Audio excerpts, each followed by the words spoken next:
É isso que está acontecendo, então começamos a gravação. Enfim, vamos fazer o modelo de perguntas e respostas, e eu recomendo que na medida que a gente for fazendo esse bate-papo, que quem tiver dúvidas, quem tiver comentários, quem tiver outras perguntas, por favor, deixe no chat aberto para todos ou em mensagem fechada para mim, que a gente vê se a gente consegue ir encaixando essas perguntas no meio desse nosso bate-papo. Antes de eu passar a palavra para a Anete e agradecer mais uma vez, eu queria que a Ju falasse alguma coisa. Por que a gente está aqui hoje, né, Ju? Por que a gente está falando desse assunto? Por favor.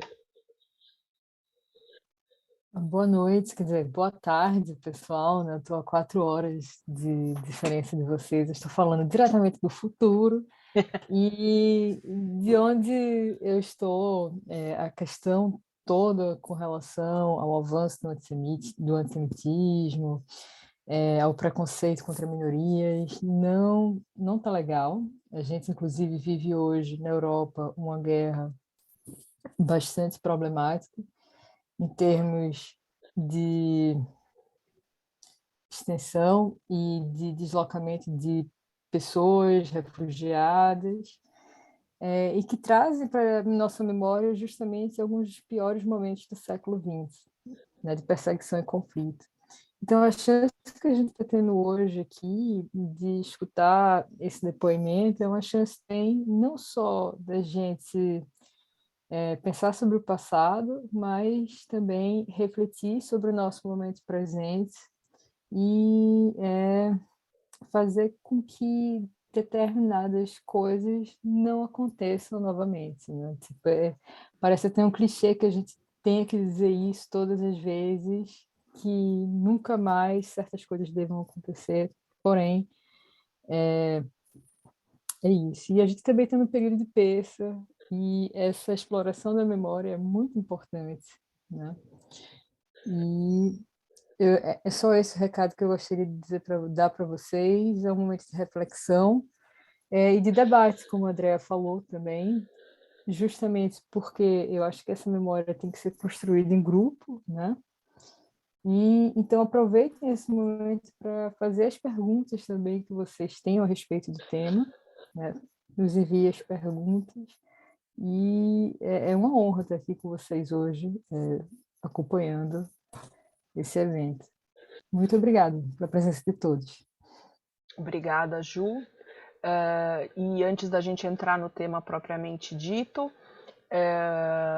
eu vou pedir para todos verificarem no Zoom se o nominho aparece corretamente, porque a gente precisa verificar as listas e tudo mais, e a gente não quer nenhum tipo de, enfim, problema aqui.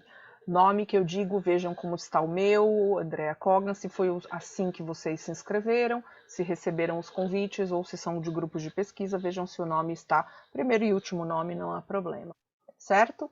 A Ju falou da questão de estamos na semana de Pêssar, da Páscoa judaica, e a gente entra no tema falando exatamente isso. Hoje, dia 19 de abril de 2022, nós estamos, entre aspas, lembrando, comemorando o 79º, o aniversário número 79 do levante do gueto de Varsóvia. Esta não é uma aula específica sobre o levante do gueto de Varsóvia, esse é um relato de uma experiência de uma sobrevivente, mas eu acho que a gente entra nessa reflexão passando as seguintes informações. Bom, primeiro, esse 79º aniversário, bom, a gente fala no judaísmo que a memória é uma espécie de fé, ou a fé é uma espécie de memória. E isso é absolutamente essencial, por isso que em todas as festas e celebrações e reuniões, a gente precisa recontar histórias. No judaísmo, como diz Rabino Abraham Yeshua Heschel, este senhor que está aqui, vive do meu lado, o Rabino falava o seguinte, que ele não era rabino, ele era um grande filósofo, mas ele falava assim, no judaísmo a gente não preserva monumentos, a gente não tem grandes monumentos de visitação. Você tem um pedaço do Muro das Lamentações, né, um pedaço do Antigo Templo, e é isso. Mas você preserva a memória e momentos, e é por isso que em todos os eventos a gente está repetindo. Seja o dia do Holocausto, que você repete a história recente, Seder, você repete a história do Êxodo, e assim por diante em todas as manifestações que a gente tem. Então isso é essencial, e é por isso que a gente está aqui hoje. Antes da Segunda Guerra, a gente não posso dar uma aula, nem eu nem ninguém aqui, sobre Segunda Guerra, senão a gente ia ficar aqui eternamente, mas só algumas questões básicas que eu acho que a gente não tem muita noção. Antes da Segunda Guerra, a população judaica de Varsóvia era equivalente a 30% do total da comunidade, da população de Varsóvia. Mais ou menos 375 mil pessoas, quase 30% da população total da cidade. A gente pode dizer que não havia em uma Varsóvia sem judaísmo. Isso foi absolutamente dizimado. Quando a gente fala de milhões de judeus que morreram, a gente não fala só de pessoas. A gente fala de uma cultura absolutamente dizimada durante um período e que não foi reconstruída. Ela será reinventada, e muitas pessoas escrevem sobre esse assunto ao longo do século XX e que, enfim, não vem ao caso. No gueto, mais ou menos, o gueto de Varsóvia, entre 380 mil a 400 mil pessoas. Os números variam de acordo com pesquisador de fonte para fonte. Alguns livros muito interessantes sobre o Levante do Gueto, muitas pesquisas maravilhosas. Então, para quem tiver interesse em ler especificamente sobre o gueto, o Levante do Gueto, a gente recomenda vários livros. Este é um deles, chamado Resistência ao Levante do Gueto de Varsóvia, do Israel Gutman, publicado em associação com o Memorial do Holocausto dos Estados Unidos. A área do gueto de 3,4 quilômetros quadrados, e calculem esse espaço para esse número de pessoas. Por que tinha mais pessoas no gueto do que a população de Varsóvia? Porque de outros países da Europa também as pessoas eram confinadas no gueto. Então a gente tem que lembrar disso. O Levante do Gueto acontece no primeiro dia do Pessah, em 19 de abril, que é exatamente hoje, nesse dia, só que em 1943. As organizações que fizeram o Levante do Gueto sabiam absolutamente que não havia chance em relação às tropas da SS. Não havia chance de sobrevivência. Como diz o Israel Gutman no livro, eles tinham que escolher como morrer. Como que eu vou morrer? Eu vou morrer lutando? Eu vou morrer sofrendo? Então, quer dizer, sabiam que isso ia ser uma tragédia. E poucos sobreviventes ficaram para contar a história, como a gente vai ouvir hoje. Entre julho e setembro de 1942, aí exatamente fazendo 80 anos esse ano, mais de 300 mil pessoas foram para Treblinka, eliminadas, dizimadas, queimadas no campo de concentração de Treblinka. Em fevereiro de 1943, aí houve a ordem final para a eliminação e destruição total do gueto de Varsóvia. Mais ou menos 1.500 moradores de diversas organizações lutaram nesses momentos, e a ação nazista encerrou em 16 de maio, com a explosão da sinagoga judaica, que já estava em escombros, e aí acontece a explosão, e é o fim do judaísmo de Varsóvia, mas graças a Deus, nós temos pessoas que a gente começou a conversar ontem no Labo com o Saul, falando de Ruth Klieger, de relatos de sobreviventes de campo de concentração que ficaram para nos contar o que aconteceu, e isso é absolutamente necessário, que isso seja contado e recontado e recontado. E tivemos pessoas que vieram para o Brasil que foram sobreviventes do gueto de Varsóvia, como a mãe da Anete, que está aqui hoje e veio contar essa história para a gente num bate-papo que eu agradeço demais a Anete, como a segunda geração, Marina, como a terceira geração, e a gente vai conversar um pouco aqui. A primeira pergunta, então, como eu disse, a gente vai tentar fazer nós vamos fazer um bate-papo, e eu vou pegando das meninas aqui e a gente vai abrindo para o debate. Quando eu falo abrir para o debate, mais uma vez, fiquem à vontade para colocar as perguntas, então se houver tempo a gente coloca as perguntas para a Anete e para a Marina. Anete, me fala, começa, bom, primeiro obrigada, vou te agradecer eternamente, Eu que te agradeço. Em nome do Labo todo, que é essencial, essas pesquisas que a gente faz de judaísmo, eu vou dizer que na PUC, sendo uma universidade católica, e a Fundação São Paulo sendo um órgão ligado ao Vaticano, eles nos apoiam 100% em todas as iniciativas relacionadas ao judaísmo. Não há local mais propício para a gente discutir judaísmo contemporâneo do que a PUC de São Paulo. Então, quando eu contei esse evento para o nosso diretor, para o secretário-geral da Fundação, foi com grande felicidade, vamos dizer, que ele gostou, né? Que ele aceitou. Então, é muito interessante os caminhos que a vida toma, né? Por isso estamos aqui. Anete, fala um pouquinho, vamos situar o pessoal aqui um pouco e falar pré-Segunda Guerra, antes da Segunda Guerra, como era a vida da sua mãe e como era a vida da família dela, mas antes disso até como é que foi o depoimento dela, como é que você soube desse depoimento? Vamos lá. Bom, André, primeiro quero te agradecer a oportunidade, porque é a primeira vez que eu falo em público sobre isso, quer dizer, falo um pouquinho para as pessoas, mas, na verdade, o depoimento, o que eu vou falar agora é baseado no depoimento que a minha mãe deu em 1997 para a Shoah Foundation. Uhum. Tanto ela quanto meu pai foram sobreviventes de guerra, só que minha mãe nunca falou nada a respeito. Na minha casa nunca se contou o que tinha acontecido, exceto pelo meu pai, que gostava de reunir os amigos, reunir as pessoas e contar o que ele tinha passado, e ele passou por muita coisa, só que ele deixou só depoimentos sem gravar. Então, a gente perdeu uma outra boa parte de história. A minha mãe, quando soube da Shoah Foundation, falou, não, eu vou falar, eu quero falar. Ela deu um depoimento de aproximadamente 4 horas e meia. Uhum. E contou detalhes, assim, horríveis, mas, assim, vamos começar do começo. Minha mãe nasceu em 26 de setembro de 19, em Varsóvia.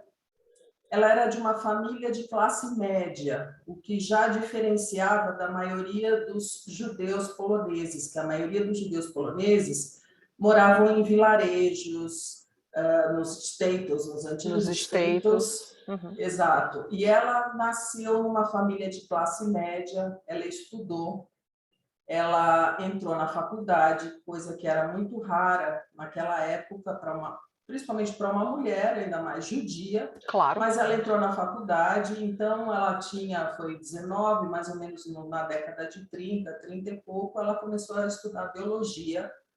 Ela tinha, o pai era um engenheiro, trabalhava na empresa de eletricidade lá da cidade. A mãe tinha se formado em comércio, então ela morava bem, ela tinha, sabe, era diferenciada. Ela tinha uma irmã que era mais nova do que ela, eles viviam uma vida normal. Quando ela estava na faculdade, aí começou o antissemitismo. Mas, Anete, deixa eu te fazer uma pergunta, e eu acho muito interessante para a gente evitar uns estereótipos. A família dela não era ortodoxa, não é? A família não era nada ortodoxa. Inclusive, tinha aquele lance que eles tinham orgulho de serem poloneses, eles eram judeus, eles faziam, celebravam, etc., mas não frequentavam sinagoga, então levavam uma vida assim normal, tranquila, e não eram ortodoxos. Esse que é o negócio. Inclusive, na casa deles se falava polonês e não Yiddish. Minha mãe não falava Yiddish, só falava polonês. E quando ela estava na faculdade, na universidade, começou uma segregação que os próprios colegas dela fizeram com que ela assistisse aula de pé no fundo da escola, ela e alguns poucos judeus que estavam lá. Então ela aguentou um pouco, até não aguentar mais, aí ela foi para uma faculdade particular, onde tinham mais judeus e não tinha tanta segregação assim. Uhum. E assim foi. Deixa eu ver aqui o que mais tinha. E bom, primeiro desse depoimento da Shoah Foundation é aquele projeto do Spielberg, né? Do Spielberg, Do Spielberg exatamente. Do para Spielberg, que inclusive está gravado no Yad Vashem, é muito interessante. Isso é um projeto mundial, para quem não sabe, para não se perder. Os Depoimentos de sobreviventes do Holocausto. Exatamente. Ele é bem completo e ele é maravilhoso. Muito importante. E é absolutamente necessário, uma coisa que a gente enfatiza muito sempre quando a gente vai dar aula e falar de judaísmo, Juliana, eu e todos nós que trabalhamos com esse assunto, que estudamos esse assunto, é que nós estamos num momento da história, em 2022, que a gente tem pouquíssimos sobreviventes restantes, pouquíssimos. Então, cada vez menos, que estão todos morrendo em tempo, né? Então, assim, nós aqui a gente pode dizer que a gente viu pessoas frente a frente, tatuadas com o número de campo de concentração, ou pessoas que passaram por isso, e você ouviu nas escolas e tal. Já já isso não vai mais acontecer, embora tenham projetos até de inteligência artificial e tudo mais, até eu vi agora recentemente que vem um holograma assim da pessoa, do sobrevivente ali e fala, mas não é a mesma coisa, né? E a irmã dela, Anete, ela ia para uma escola normal? Ela ia para uma escola normal, mas também logo, como ela era mais nova, e logo começaram todas essas perseguições até o início da guerra, quer dizer, ela não teve oportunidade de estudar mais, de se desenvolver, porque logo a minha mãe estudava nessa faculdade e estagiava num hospital. Depois, no hospital, ela começou a ter problemas também, aí ela se transferiu, ela foi trabalhar no hospital judaico que tinha na época, até o início da guerra. Quando a Alemanha invadiu a Polônia, 1º de setembro de 1939, aí começaram os bombardeios, tudo, então aí as coisas realmente pioraram muito.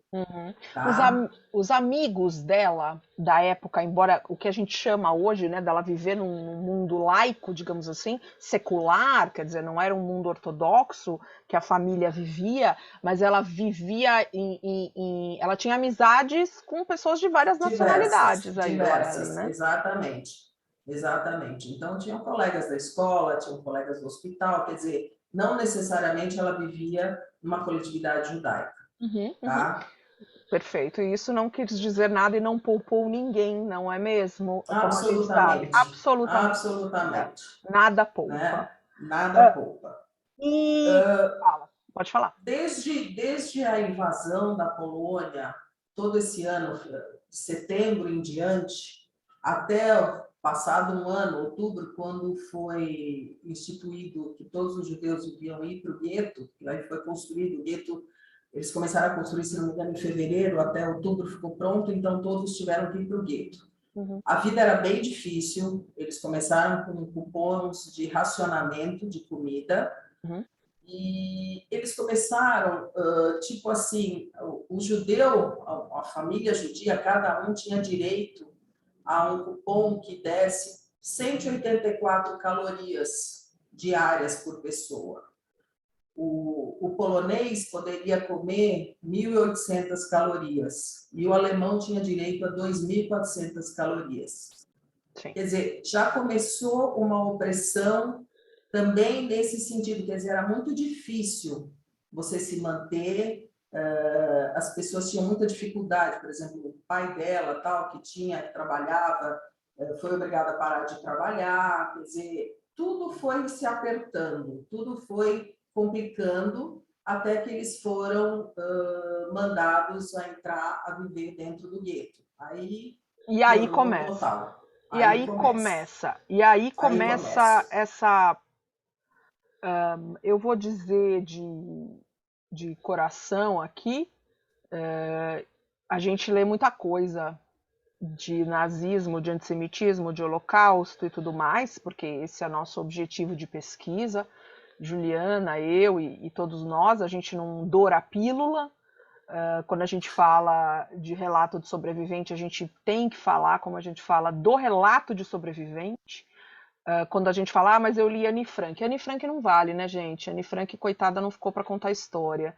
Então, Anne Frank não virou um relato de sobrevivente. Então, a gente fala para lerem os relatos mesmo, que são públicos e que estão nas bibliotecas e nas livrarias. Mas, quando eu li o relato, que ele não é aberto ao público, né, Anete? Mas quando eu li o relato da sua mãe, e o teu relato, eu acho que foi uma das coisas mais impactantes e fortes que eu li em relação ao Holocausto. E aí eu queria que você falasse como é que foi essa vida no gueto dela, algumas coisas que você gostaria de falar para a gente. Bom, como você mesma comentou, em relação ao tamanho do gueto, ao número de pessoas que viviam lá, a falta de comida, obviamente as pessoas começaram a enfraquecer e, obviamente, começou a ter muitas doenças, principalmente o tifo. Tá? Eles viviam todos apertados, a família, que era o pai, a mãe, a irmã, a avó, a tia, todos num apartamentinho pequeno, todo mundo junto, e cada vez a situação piorava mais. Tanto é que, por exemplo, eles tinham os móveis que tinham ficado nesse apartamento e cada vez que eles recebiam luz, tipo 2, 3 horas por dia, era tudo limitado, e com o frio, eles começaram a usar esses móveis para queimar, para se esquentar. Quer dizer, o negócio foi degringolando horrivelmente. E não só eles, todos que moravam lá. A minha mãe continuava trabalhando dentro do hospital, no gueto, e ela conheceu o que foi seu marido dela, o primeiro marido dela, que era um cirurgião, e ele foi morar lá com ela e eles trabalhavam no hospital. Pelo fato de trabalhar no hospital, eles tinham acesso, por exemplo, eles estavam dando vacina contra tifo, tá? Sim. Só que aí eles porcionavam essas vacinas para dar para a família não pegar. E tanto é que minha mãe nem tomou a vacina e acabou não pegando tifo, ela tinha uma resistência forte, mas assim, era tudo muito complicado. E ela conseguiu arrumar um microscópio, eles montaram um laboratório perto da casa deles para poder ganhar mais algum dinheiro, para poder pegar mais um pouco de comida, mas era sempre tudo muito complicado. Os pais a saúde foi se deteriorando. A avó dela, que falou assim que tinha vivido a vida inteira como uma rainha, ela não ia viver essa vida, a avó dela se suicidou. Sim. Então, quer dizer, tudo foi apertando, tudo foi complicando, cada vez pior. Então, tinha muito tifo, tinha muita fome, tinha muito frio, e as pessoas foram morrendo e as pessoas ficavam, tipo, entorpecidas, olhando para tudo aquilo que estava acontecendo. Era muito difícil. Não existia, como a gente vê nos relatos, né, Anete, e a gente vê no relato da tua mãe. Eu lembro que tem algumas horas que, enfim, né, que ela fala assim que a gente se olhava e falava assim, é um olhar de não acreditar naquilo que está acontecendo, né? E como a gente vê, fala assim, como o Primo Levi falava, o que o homem é capaz de fazer com o homem. Era essa a realidade. Isso é o mais impressionante. Esse é o mais importante. A gente enfatiza muito isso aqui. Falamos ontem na Biblioteca Labô, depois eu acho a parte que eu queria falar dela. O silêncio era assustador também, ela falava. Sim. Que uma coisa só, desculpa, Fala, uma coisa que aconteceu antes disso foi que quando começou essa vida no gueto, os alemães, os nazistas, fizeram tudo para isso parecer uma coisa boa, tipo uma propaganda nazista. Então, tipo, os teatros judaicos continuavam, eles tinham uma vida social assim, mas era tudo só para aparecer e para dizer que aquilo lá não era um horror, uma catástrofe que realmente foi. Nesse tempo que eles começaram a ter esses problemas de fome e tudo, os próprios judeus criavam organizações de apoio mútuo. lá dentro para lutar pela sobrevivência, né? Então, isso, um ia ajudando o outro, mas até a hora que não dava mais. Então, Sim. cada um tinha que pensar na sua própria sobrevivência. Sim. Né? Chega uma hora, até determinado ponto, você é solidário. Né? A hora que você sente a fome, é muito complicado. Como as pessoas... eu acho que tem uma noção, né, quando a gente vai discutir alteridade, quando a gente vai discutir caridade nos tempos de hoje, você tem que se colocar ali, né? Peraí. Cuidado para o que você não fala, mas ele não ajudou o outro, mas peraí. Qual é a situação, qual é o momento, qual é tudo isso? Eu achei a frase que eu queria. Ela falava assim: não sentíamos mais necessidade, desejo ou exigência de nada. Perdemos qualquer sentido característico de ser humano, né? Foi impossível acreditar que alguma vez no passado eu era um ser livre. Eu, pessoalmente, perdi completamente a noção da realidade. Nesse momento no gueto, você acha que a sobrevivência dela foi por causa enfim, antes da destruição total do gueto e da fuga Sim. dela, e você contou da avó, e a família, como é que ela foi a única que não foi para campo? Como ela era a única que, no momento lá, trabalhava no hospital, os alemães invadiam os apartamentos já pegando os judeus para serem levados para os campos de concentração, que a princípio eram chamados de campos de trabalho. Eles pediam para pegar uma malinha pequena de 10 quilos, levar algumas coisas, principalmente as de valor, e eles tinham que se reunir na praça e eram embarcados em trens que não tinham ventilação, que não tinham janela, iam tipo 200 pessoas num vagão. Trens de carga, Trem de carga, você tinha que se apresentar, e aí eles começaram a se esconder. Então, por exemplo, eles colocavam placas nas casas, nos prédios, que ali tinha tifo, para o alemão não entrar, para o nazista não entrar. Entendeu? Então, era assim, caça gato e rato. E o dia que os pais dela e a irmã foram pegos, ela estava no hospital. Então, quando ela chegou em casa, eles tinham sido levados, eles foram levados para Auschwitz e morreram lá em 42. Tá? Então, ela ficou com o marido. Eles se mudaram para morar em cima daquele laboratório que eles tinham montado. Lá ainda tinha um pouco de comida e era muito importante que tivesse uma fonte de água, porque para poder sobreviver. Claro. O negócio estava ficando primitivo, o negócio estava ficando das cavernas, porque você não tinha onde ir comprar alguma coisa, ou sabe? Não tinha nada, você tinha que se virar. E como eles não podiam, depois foi instituído o toque de recolher, eles não podiam andar na rua, eles começaram a fazer buracos nas paredes para andar dentro dos prédios. Sim. Então, isso até lembra a história do gueto de Veneza, onde tem todas as passagens por dentro dos prédios, que as pessoas passavam de um lugar para o outro sem saírem na rua, porque era proibido. Sim. Tá? Quer dizer, a relação é muito grande com disso. Você acha ela escapou? Ontem me fizeram uma pergunta em um outro ambiente, em uma outra reunião, que eu fiquei enfim, pensando. E a gente estava falando de Segunda Guerra. Bom, vocês veem que a gente fala só de assuntos leves, né? Segunda Guerra, Holocausto, morte, é só isso que a gente discute. Judaísmo, enfim.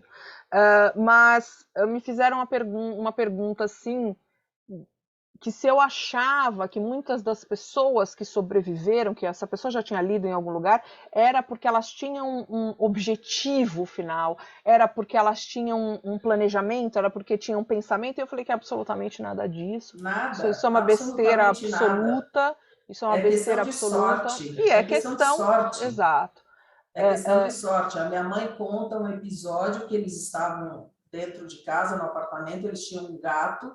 De repente, o gato saiu correndo, assim, ficou desesperado, saiu correndo, eles saíram correndo atrás do gato e caiu uma bomba onde eles estavam. Quer dizer, sim, Ninguém está planejando nada, né? Ninguém está Isso planejando. acontece, Deus deu uma ajudinha naquela hora, quer dizer, isso é simplesmente questão de sorte. Agora, por exemplo, minha mãe sempre foi uma pessoa muito dura, minha mãe sempre foi uma pessoa muito forte, ou talvez ela tenha ficado depois do que ela Da passou, não experiência dela, sei, claro. da experiência dela. Porque muita gente Claro.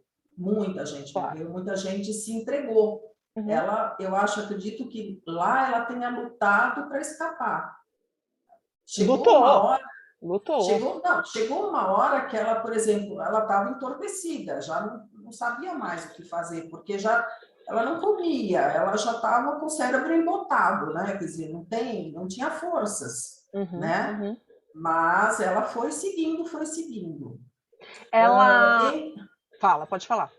Pode falar. Não, aí, por exemplo, chega uma hora que ela já não trabalhava mais, que ela só corria atrás de comida, tá? O marido ainda ia para o hospital e tudo, mas ela só se preocupava em garantir alguma coisa para eles sobreviverem, Uhum. tá?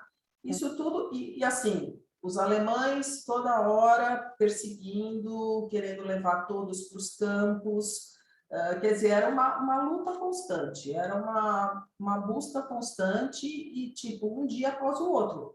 E a gente tem que lembrar também que, por exemplo, não tinha notícia de nada, Sim, né? Era outra época, que você não tinha uma internet para consultar, você não tinha claro. nada, você não tinha Não, absolutamente nada. não. Quer dizer, foi uma coisa muito... um milagre dela ter sobrevivido, Sim. né? Assim, a gente pensa nisso, A, a, certo? a força que ela relata, e a gente vê aqui nos movimentos dos amigos e das pessoas, dos sobreviventes que vão se encontrando nos escombros.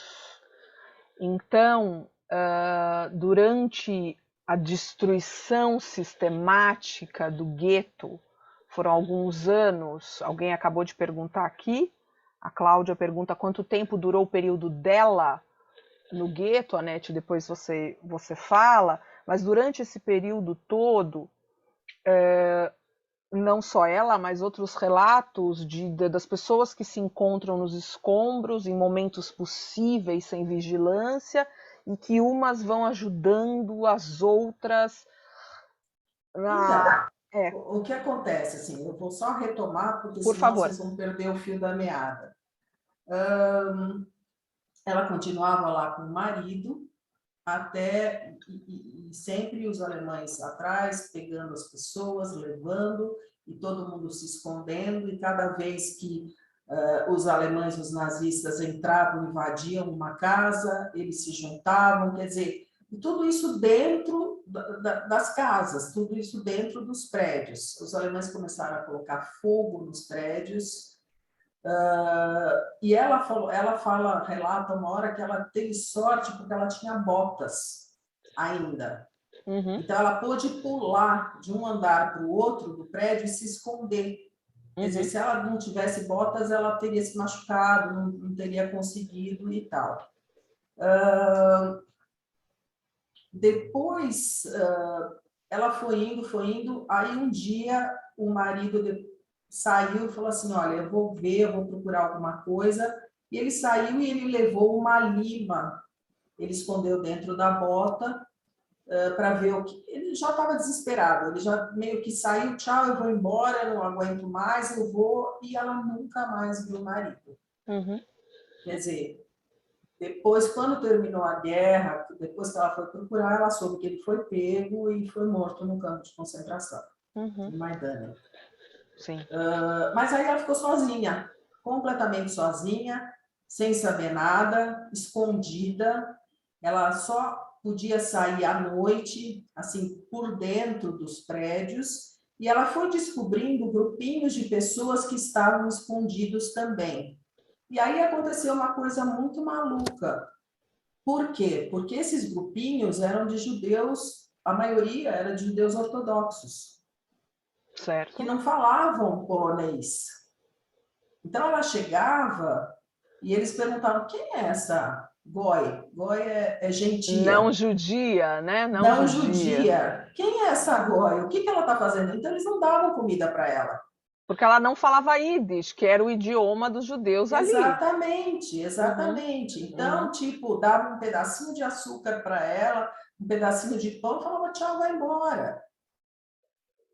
Então, É como você disse, é um duplo, triplo preconceito, né? Quer dizer, é a judia, polonesa, mulher, eu acho que exatamente, é todo horror, exatamente. né? É tudo. Exatamente. E Então, fala.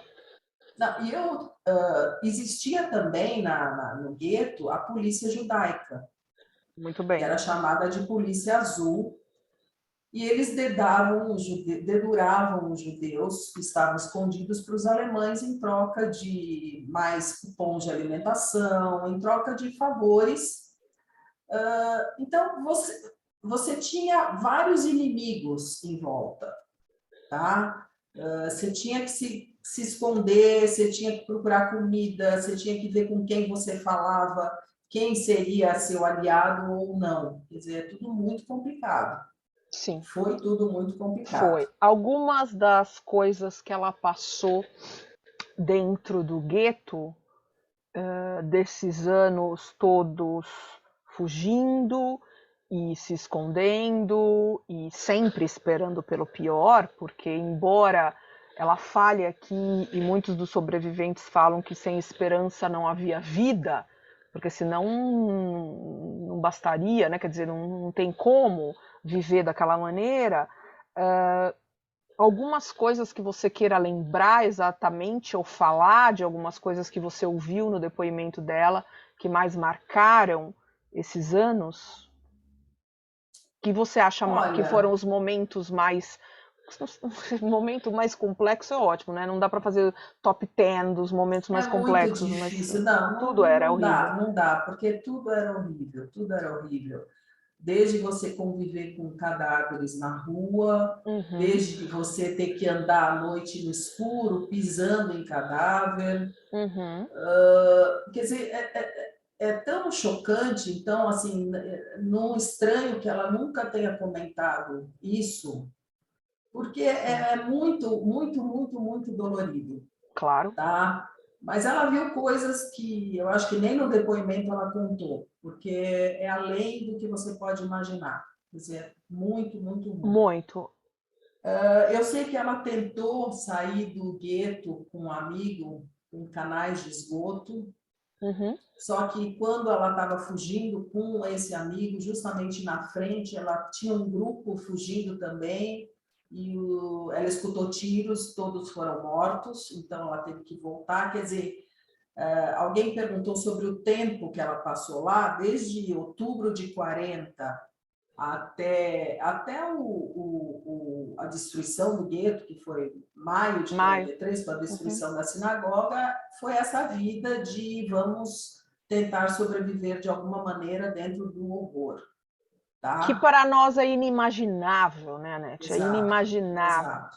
Eu acho. Pensar que você está sozinha no mundo. Sim.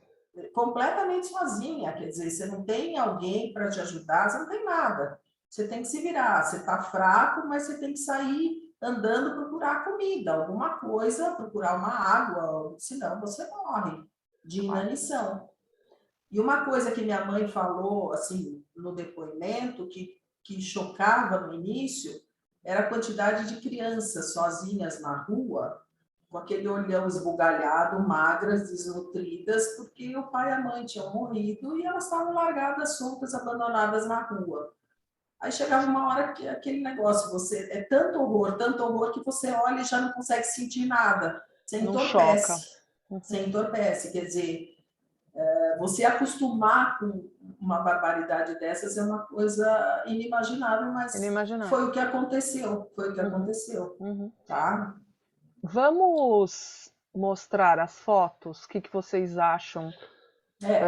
Vamos mostrar algumas fotos? Você coloca? Pode ser, coloco sim. Marina coloca e vai falando para a gente dessas fotos também.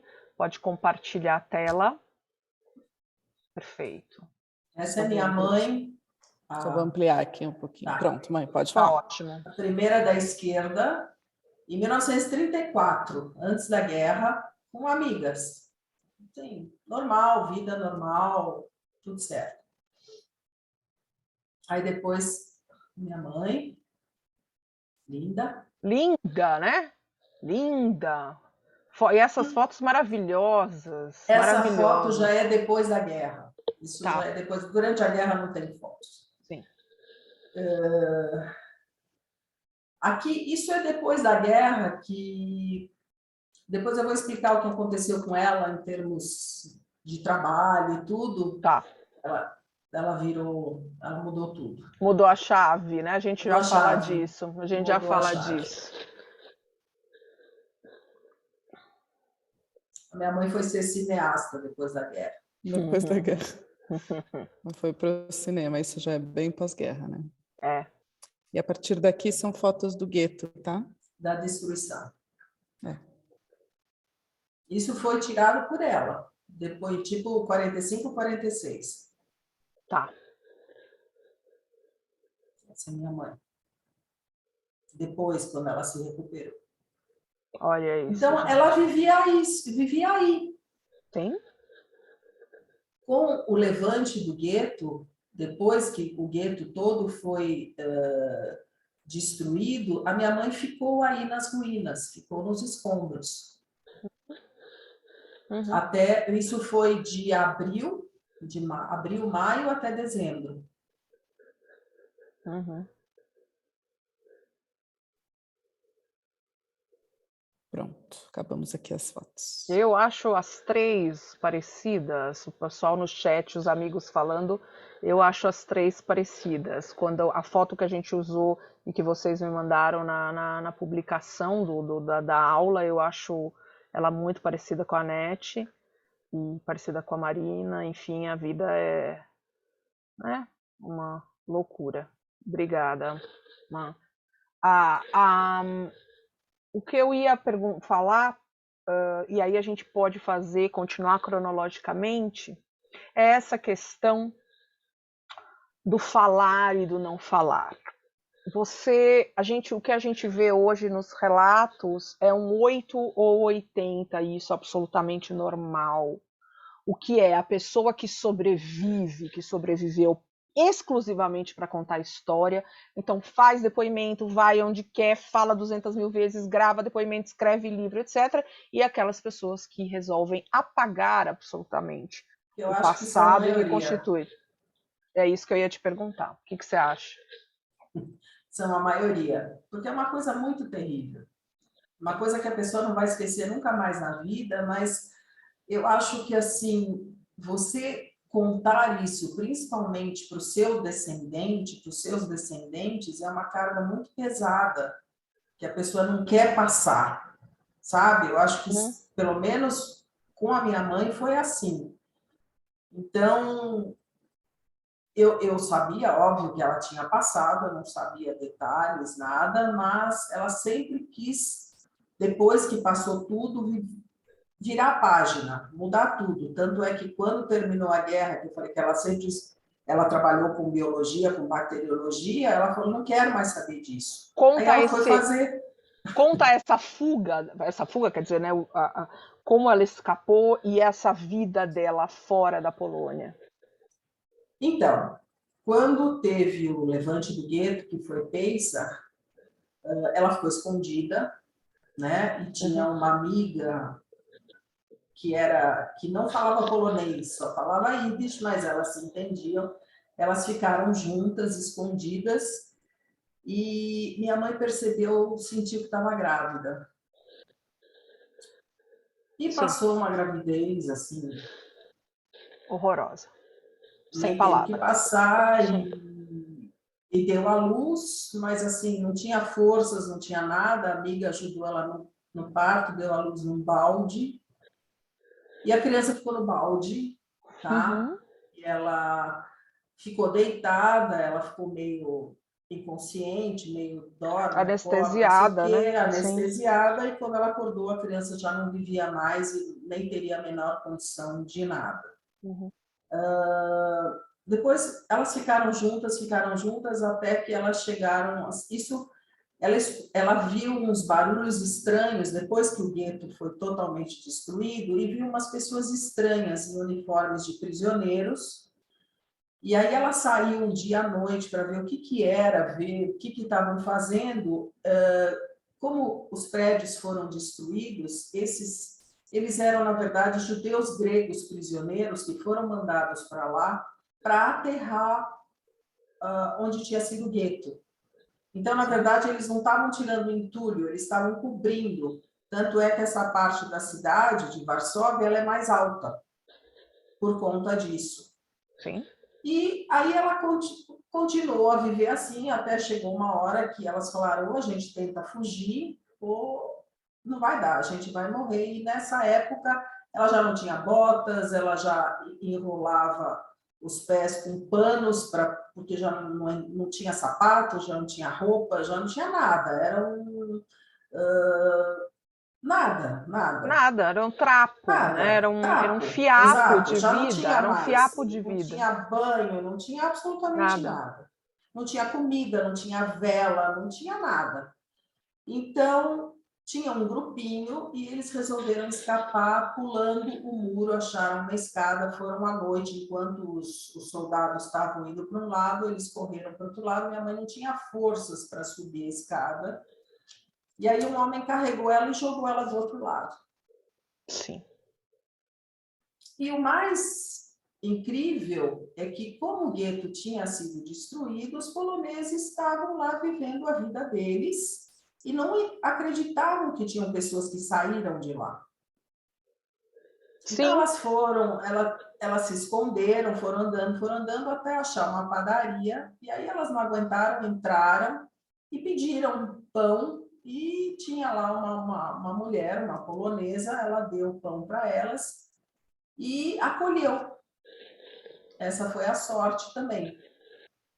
Então, é uma conjunção de fatores que fez a gente estar aqui hoje, você, Marina, eu e tantas outras pessoas aqui, que a gente fala, como é que a gente está aqui hoje, outras tantas pessoas não estão, né? Não é uma coisa muito louca. E a partir daí, quando ela saiu do gueto, ela estava com 29 quilos. Sim. Então, ela ficou muito tempo lá na casa dessa polonesa, se recuperando, até chegar uma hora que ela já falou que não dava mais. Então, ela foi e ainda não tinha terminado a Segunda Guerra. Depois teve o levante de Varsóvia, tá? Onde os russos invadiram Varsóvia, quer dizer, a guerra continuava. Sim. Né? Então, elas tinham que permanecer escondidas, mas aí elas já tinham mais comida, entendeu? Pelo menos elas conseguiram sobreviver a esse lado. E elas, obviamente, não disseram que eram judias nem nada, então elas ficavam escondidas e saíam à noite. E depois, quando terminou a guerra, aí ela foi procurar quem tinha sobrado, quem não tinha sobrado. O pai dela tinha um sócio que era polonês, que era católico, ficou com umas coisas. Então, depois foi a busca atrás das coisas que tinham sido perdidas, e da identidade dela e de tudo, mas ela teve muita discriminação também, porque ninguém queria acolher, na verdade. Tá? Uhum. Como ela veio para aqui, Anete? Então, a história ainda é comprida. Por favor, estamos aqui. A gente quer ouvir tudo, fica tranquila. Ela passou um tempo na Polônia, uhum. E aí a Polônia se tornou comunista, e por ela se tornar comunista, ela tinha direito, ela falou, eu quero mudar a vida, eu quero viver de outra maneira. Ela estava em Lodz, nessa época, uma outra cidade.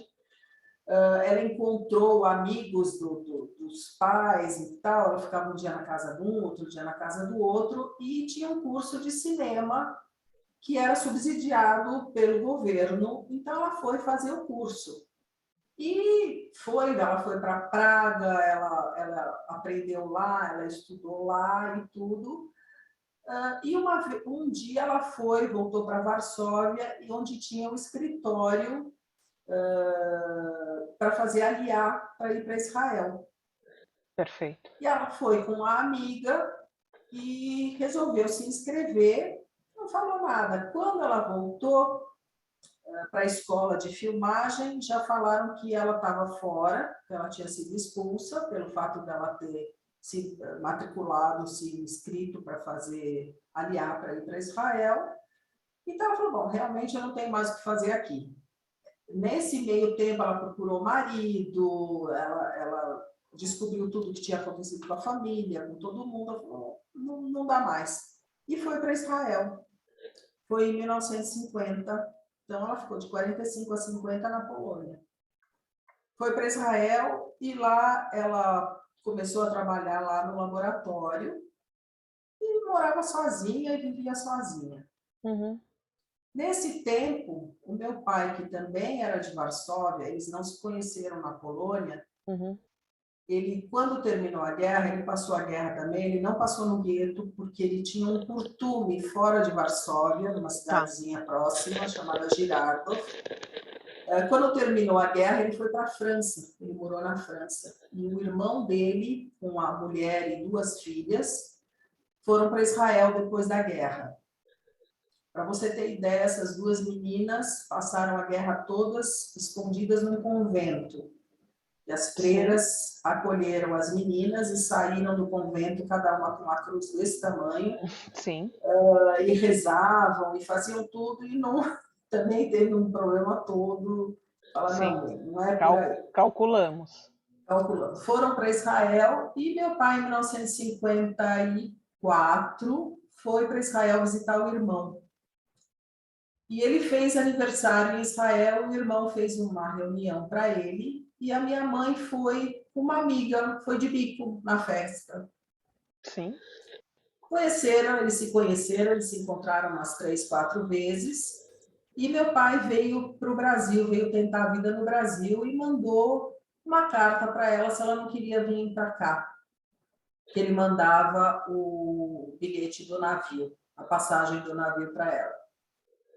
Ela não tinha o que perder.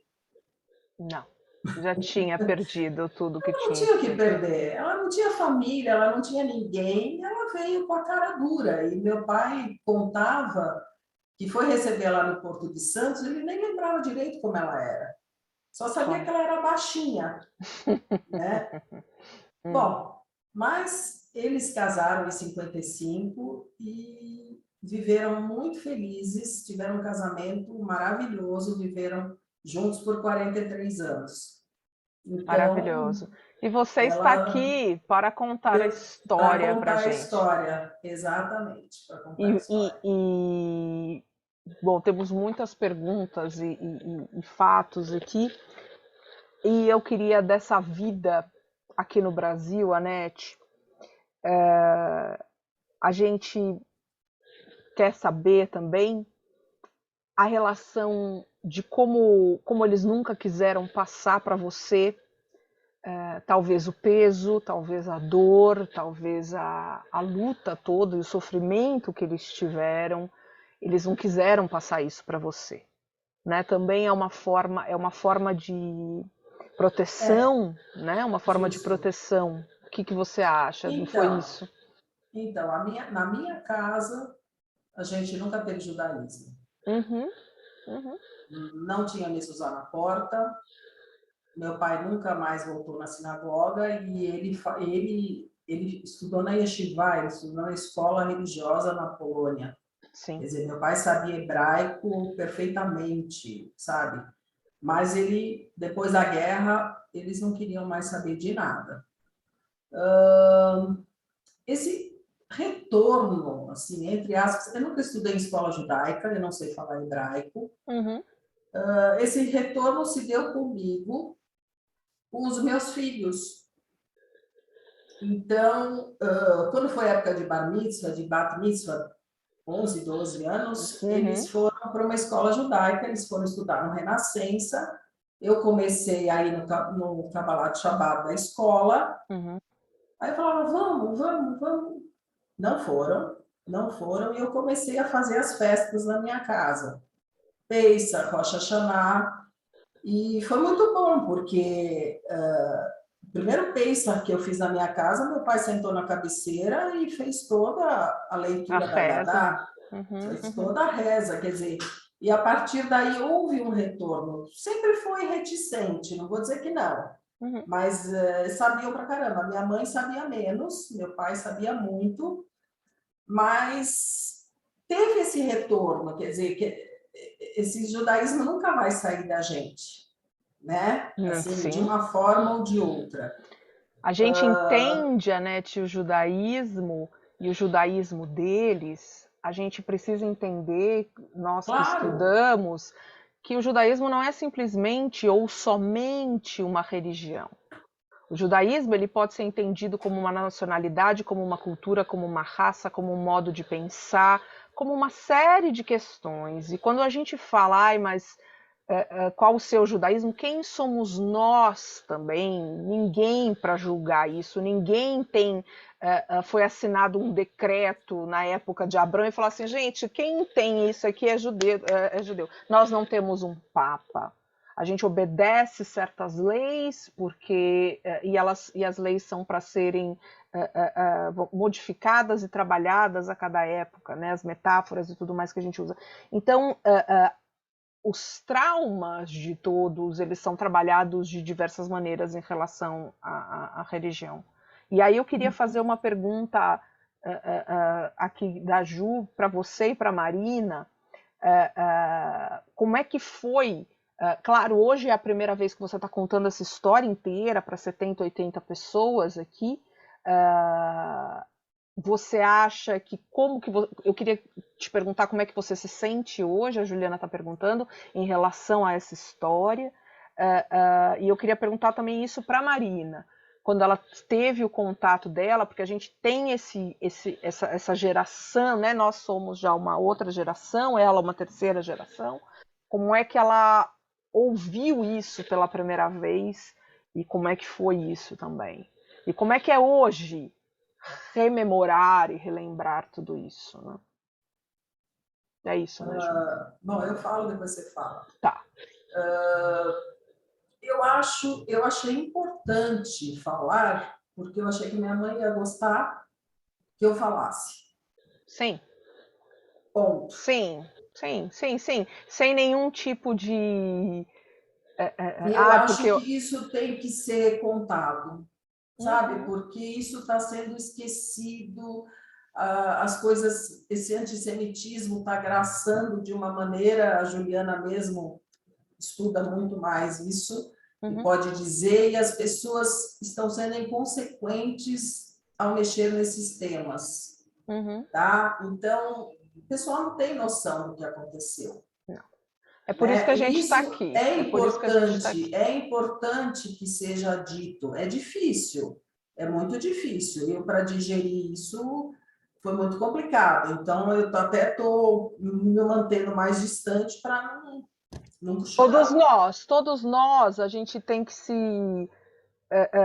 a gente que faz parte dessa história em todos os momentos, a gente... Não sei se tomar distância, mas o trauma geracional, transgeracional, ele é tão pesado.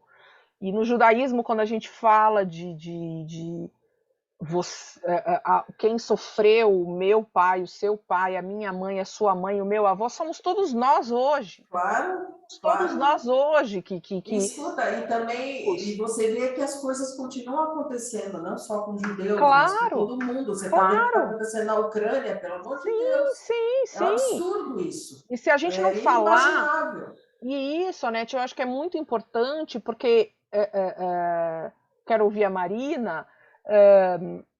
a nossa obrigação, eu acho que em diferentes... o que a gente pode fazer em relação a isso? Né? O que a gente pode fazer em relação ao antissemitismo? Eu acho que cada um tem que fazer o que é possível para si mesmo. Então, o nosso papel, por exemplo, aqui no Labo é fazer esse tipo de evento e aula e educação, e é isso, porque é isso que eu sei fazer, é isso que a Juliana sabe fazer, é isso que o Pondé faz, e é isso que a gente faz aqui no Labo. Em diferentes temas também, de minorias e de uma série de coisas, a gente coloca para discussão e coloca para ensinar os outros. Então, eu acho que quando você diz que ela queria que você fizesse isso, porque isso, além de tudo, não é só uma obrigação obrigação, mas é o que você sabe, é o que você passa, é o que você ensina, e é uma mitzvah, quer dizer, é uma ação que é obrigada a contar essas histórias, mas tudo tem o seu momento. Absolutamente tudo tem o seu momento. As coisas não acontecem por acaso. Eu acho que às vezes tem gente que ela resolveu falar quando ela achou, no final da década de 90, já mais idosa, que ela achou que ela tinha que compartilhar essa história para ficar para o futuro. E você está falando agora. Então eu acho que não tem certo e errado aí. Tem o seu momento. Não é, dona Marina? Vamos lá, eu diferente da minha mãe. Diferente aqui, a gente é assim, gente. Um chora, o outro pega o lenço. As carinhas no Zoom não estão também das mais felizes. A apresentadora está tentando manter a compostura em todos os eventos do Labor. Mas, Marina, se você quiser falar, meu bem. Eu não, diferente dela, né? Eu nunca segurei muita emoção, e especialmente com esse assunto. Claro. Andréia, você falou uma coisa super importante que me lembrou uma cena que você perguntou se acham que foi porque sobreviveram por algum planejamento, né? Sim, sim. Não, essa pessoa tinha foco, logo ela poderia fazer isso. Um wishful thinking, sabe uma coisa assim? Não, é que nem... É que um pouco tem umas que teorias. A pandemia é uma grande lição, né? Que nem olhar para a pandemia de longe. Ou comparar, gente, vou fazer uma observação também, enquanto a gente se recompõe. No começo da pandemia, quem chegou a ver nas redes sociais comparando a gente fechado em lockdown com Anne Frank? Quem chegou a ver isso? Eu tinha vontade de mandar um míssil para essa pessoa que falava isso, com o perdão do meu trocadilho, metafórico Segunda Guerra. Mas eu vi um monte de gente. Fala. Não, mas eu me lembrei de uma cena. Eu sou geração de neta, né? E eu estava com vários amigos meus judeus, e todos frutos de histórias assim como essa, né? Então hoje a gente está vendo um relato mais detalhado, mas assim, eu lembro que na mesa todo mundo começou a contar um pouquinho do próprio avô ou da própria avó. Ah, não, porque meu avô não sei o quê, porque a minha aquela, porque e cada história daria um filme novo do Spielberg, né? Assim, cada uma delas. E a gente chegou, uma hora a gente falou assim, nossa gente, a gente é todo mundo meio, né? Todo mundo veio assim. Aí a gente chegou à conclusão que se a gente estava vivo ali, necessariamente a gente vinha de história sempre assim. Porque quem sobreviveu àquele horror teve que sobreviver a isso. Não teve uma história feliz, não teve uma história planejada. Se a gente é vivo hoje, é porque as histórias foram todas. Todas assim. Todas assim. Todas, né? E algumas pessoas... sim, Cal, também não estou conseguindo segurar a emoção nem as lágrimas. A gente está tentando aqui.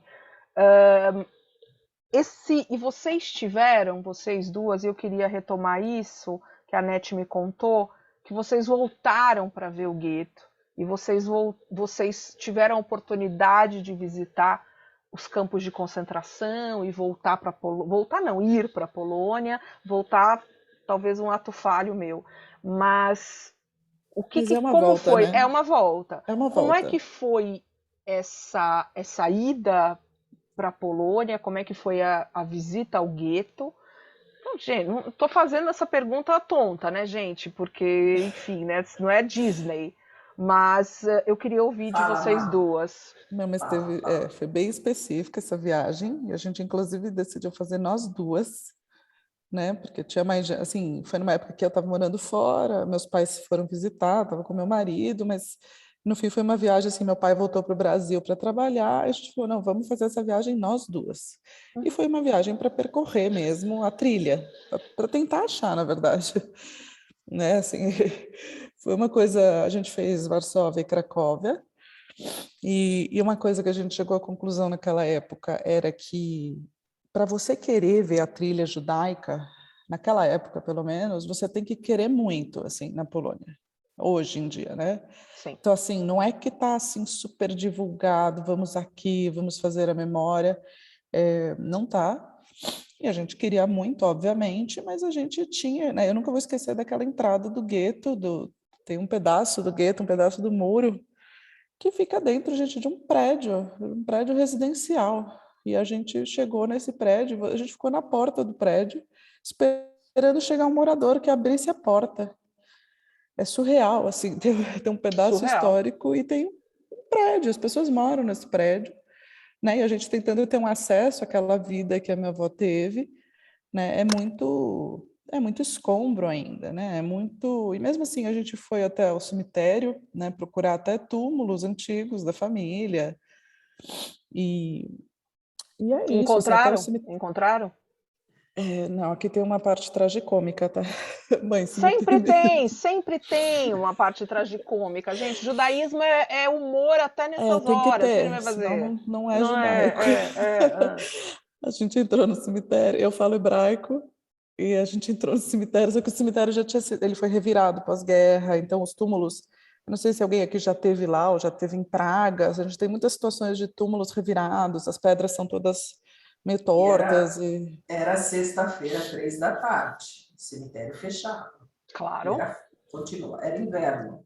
Uhum. era janeiro, inverno, assim. Então, aí a gente entrou no cemitério, pediu pelos sobrenomes ali, o moço do cemitério falou assim, olha, eu não vou lembrar, mas era anda 8 para cá, 4 para lá, 3 para lá, e deu uma direção assim meio norte-sul, leste-oeste. E tá, e a gente então, a gente andou, aquele negócio, aquele inverno, neve, tinha uns corvos, assim, era um cinema, parecia uma cena do Hitchcock praticamente acontecendo. E começou a dar uma aflição, e eu tentando achar, e os túmulos estão todos encobertos já por limo, assim, não dava nem para ver, né? Então, assim, uma hora a gente se deu por satisfeito, minha mãe falou, chega, sai daqui. Tá ótimo já. A gente falou, visitamos, a gente pegou pedras, né? Um costume judaico de deixar no cemitério, a gente falou, não, estamos aqui, já deixamos as pedras, aí estão visitados e saímos, porque estava bem Bem complexo. específico, essa parte foi tragicômica, mas aí a gente fez as rotas, e eu confesso também que foi muito é interessante, assim, sofrido, né? Por um lado, assim, a gente visitar os campos também, e acho que visitar no inverno te dá um senso de Nossa, realidade, sim, né? sim. Assim, o fato da gente ser, acho que a grande maioria daqui é brasileiro, mas assim, a gente com casacos, altas tecnologias de inverno e passando frio, e eu não conseguia parar de pensar naquelas pessoas vestindo aquela roupinha, sabe, de um tecidinho, provavelmente Levinho. descalças, né, assim, e trabalhando e etc. Assim, então, para mim foi muito marcante essa coisa de estar lá e de ver que, nossa, que a gente não consegue imaginar. Eu acho que minha avó não contava, porque eu não sei nem como se conta isso, sabe? Como é que você Sei. conta essa experiência do gueto? A gente não tem palavras. O Primo Levi falava que não existia palavras. A língua, seja a língua que for, para descrever o horror, é uma deficiência da nossa linguagem. Então, quando a gente fala horror, tragédia, holocausto, escombro, e tudo isso que a gente vem falando, e tudo isso que a gente estuda, tem uma deficiência de vocabulário. Porque a Eu gente acho talvez que não tenha vocabulário para explicar o que aconteceu e para eu descrever. acho que ela só contou para aquela equipe de produção justamente por aquele distanciamento que você estava falando no começo. Porque, assim, em vida a gente não Não dá. soube dessa história, né? Em vida a gente não, na vida dela, né? Ela em Uhum. vida, ela nunca abriu a boca, nunca. Então, o próprio relato que ela deu para a Shoah Foundation, nesse vídeo que tem, que é um vídeo que quando eu assisto, eu desabo aqui, né? Claro. A Nete, Marina, quem quiser, vocês duas fiquem à vontade para falar o quanto e o que vocês quiserem. Ela quis voltar para a Europa em algum momento, ela quis voltar para Varsóvia, porque muitos, a gente sabe que absolutamente nunca, principalmente Polônia, né? Voltar ali para aquele local. Como é que foi a relação dela com esse passado? Na verdade, sobrou uma tia dela que morava em outra cidade, com uma filha que era deficiente, e ela ajudou muito essa tia, e ela foi com meu pai algumas vezes para a Polônia, levava coisas para ela, tudo, mas assim, ficava aí, só visitava essa tia e voltava. Ela foi, mas ela nunca quis que eu fosse. Nunca. Não? Falou, você não. Ela falou, não, você não vai pisar lá. Nunca pisa na Polônia. Nunca pisa na Polônia, exatamente. Tanto é que eu fui porque a Marina me pediu e depois que ela faleceu. Quer dizer, sabe? Eu falei, não, tenho que ir. Tenho que ir. Eu acho que todo mundo, se tem possibilidade, tem que ir. Tem que ir. Tem muita gente que fala assim, eu não quero ir, eu fico impressionado, não sei o quê. Gente, e as pessoas que viveram isso, sabe? Então, você realmente tem que compartilhar isso e tem que contar o que realmente aconteceu. Eu acho que isso é dolorido, mas é muito importante. É mais do que dolorido, né? E eu acho que existem, como a gente falou, existe um momento certo para cada coisa, o momento de falar, o momento de visitar, o momento de ler. Tem gente que não vê filmes, né, específicos, tem Aliás, gente que... só uma coisa, se alguém quiser ter uma boa ideia do que foi o Gueto de Varsóvia, se não assistiu, assista O Pianista, tá? Porque minha mãe, assim, quando lançaram o filme, ela foi na primeira sessão, foi sozinha, sentou e assistiu e falou, foi isso mesmo, foi assim, é real, é fidedigno. Então, se alguém quiser ter uma ideia do que ela passou, vá assistir o filme. Eu acho, não, isso é muito importante que a gente tenha acesso a isso e essas recriações Sim. que o cinema nos proporciona. Veio uma pergunta aqui, enfim, tem muitas declarações lindas aqui no chat para vocês lerem e falando de pessoas que conheceram a família e tudo mais. E Dona Michele Mix, eu não chamo a Mix de Mix, eu chamo ela de Michele. Ela fala o seguinte, que ela queria enfatizar que é um alívio ouvir como o pai da Nete se relacionou com o judaísmo, igual minha avó, e eu nunca tinha ouvido isso de mais ninguém. Aproveitando a pergunta da Michele, eu acho que agora, talvez, como a Marina colocou, juntando isso, como as pessoas passam muito tempo sem falar desse assunto, elas não reconhecem os iguais. E precisa se falar para se reconhecer os iguais, para se reconhecer o que se passou. Então, quando a Michelle está falando que ela nunca tinha ouvido falar, porque talvez a gente nunca tenha compartilhado isso com os outros e de repente está chegando a hora por causa do momento que a gente está vivendo, não? Uhum. Sim. E tem uma coisa... Fala, mãe, pode falar. Não, pode falar.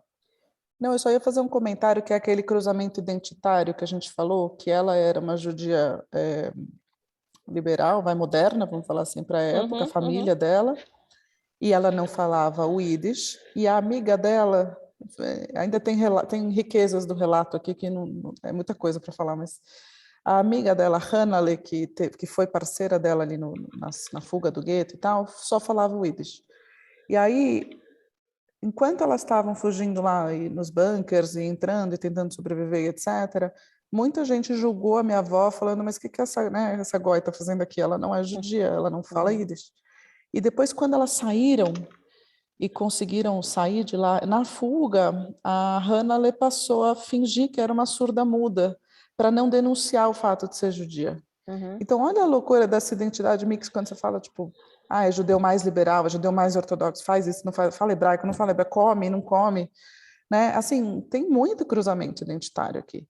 E aí elas foram amigas em fuga, né, que em um momento não podiam mostrar que falava polonês, a outra não podia mostrar que falava Yiddish, né? Então, cada hora essa identidade serve de uma forma diferente. Eu acho que isso é uma coisa muito específica, eu acho, né, de quem tem relações com essa identidade judaica. E acho que você falou bem, Andréia, no começo. Eu justo estou terminando agora de ler o livro do Amos Oz, que é maravilhoso, que é Os Judeus e as Palavras, e ele enfatiza, né, que a gente passa a cultura muito, é no oral e é na comida. Isso. Então, assim, a criança, ela desmama, ela vai estudar e vai comer, né? Assim, é basicamente isso que acontece, né? Então, também amarrando aqui uma coisa, eu acho que o que a gente pode fazer pelo antissemitismo hoje é contar a história 15 mil vezes. Exatamente. A Renata está falando, meus avós paternos também não iam na sinagoga e não eram nada religiosos e nunca queriam voltar à Polônia.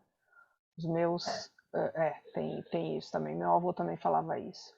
A Ju falou, o Polanski, diretor do Pianista, conseguiu escapar do gueto. Então, é isso.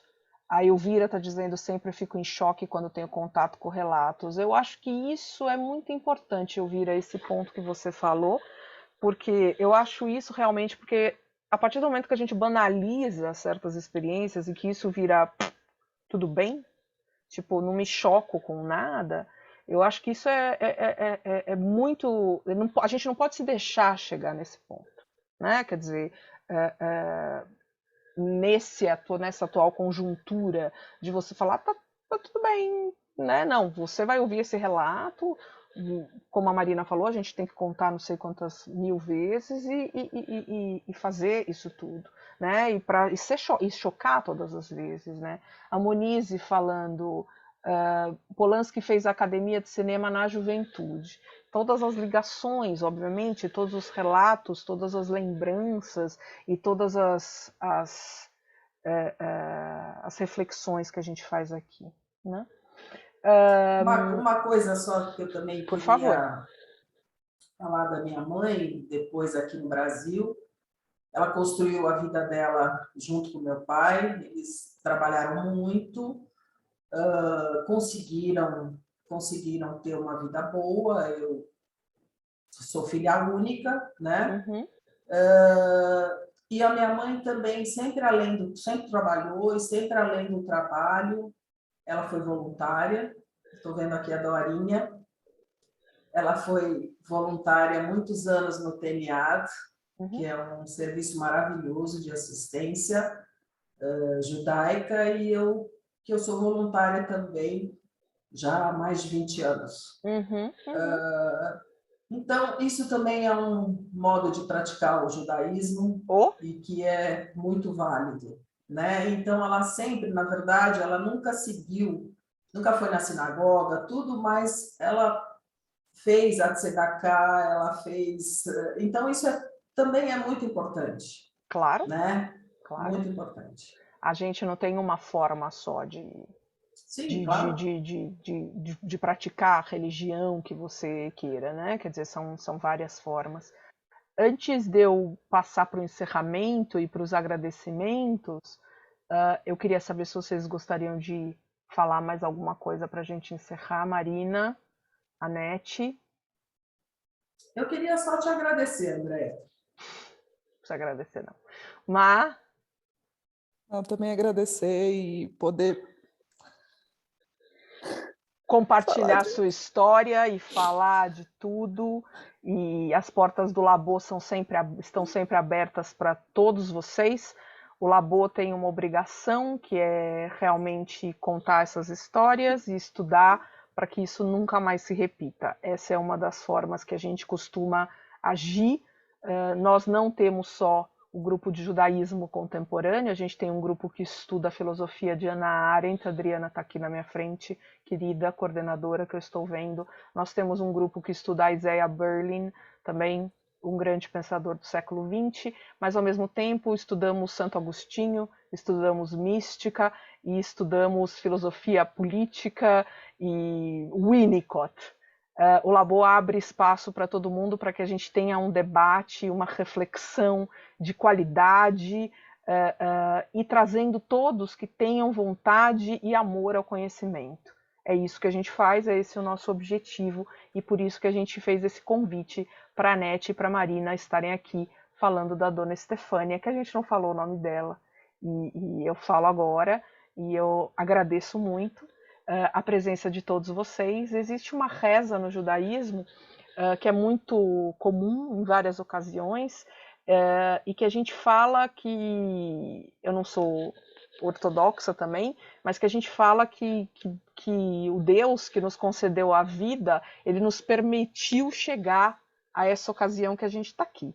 Então, se ele permitiu a gente contar essa história, a gente falaria Baruch atah Adonai Eloheinu melech haolam sheheyanu vekimanu veigianu lazman hazeh.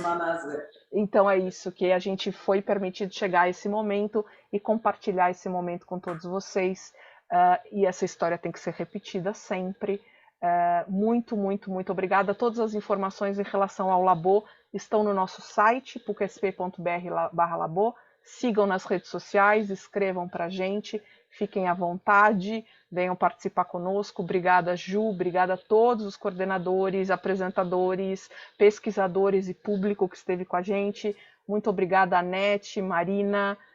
Estamos juntas. Um beijo a todos. Muito obrigada. Obrigada, gente. Beijo, pessoal. Obrigada. Até a próxima. Tchau, tchau. Tchau, tchau. Até.